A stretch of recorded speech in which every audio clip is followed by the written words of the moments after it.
In the land of Canaan, there was a man named Abraham. He was 75 years old. One day, God called Abraham and said, "Leave your home, your people, and your father's house, and go to a land I will show you. I will bless you. I will give you many children, and through you, all the families on earth will be blessed." Abraham obeyed. He left everything he had and followed God. But Abraham had no child. His wife Sarah had never had children, and they were both very old. Years passed, and still nothing happened. Then one night, God came to Abraham in a vision, and called him Abraham. "Look up at the sky. Count the number of stars if you can. That is how many children you will have." Even though it seemed impossible, Abraham believed God, and counted just one star. Sarah found it hard to believe her husband Abraham when he told her they will have a child,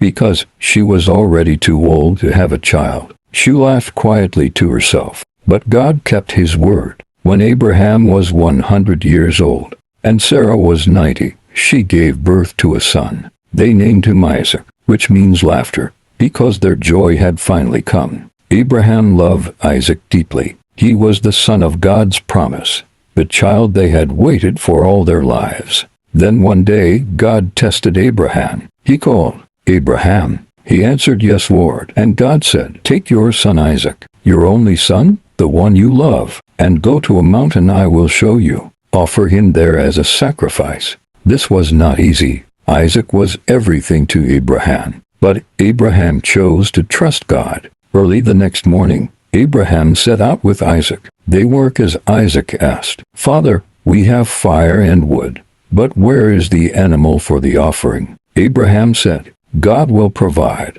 When they reached the place, Abraham built an altar and arranged the wood. He laid Isaac on it and was ready to make the sacrifice in order to obey God. Then God spoke with a loud voice, "Abraham, do not harm the boy. Now I know you truly trust me because you have not withheld your son from me. Look carefully, there is a ram caught in the bushes. Take that ram and offer it as the sacrifice instead of your son." Abraham looked where God had shown him. There, caught in the bushes, was a ram. He knew God had provided it. He took the ram and offered it as the sacrifice instead of Isaac. Isaac was safe. Abraham named that place "The Lord will provide." Through this story we learn that when God makes a promise, he will keep it. And when we trust him completely, even when it is hard, he will always provide a way.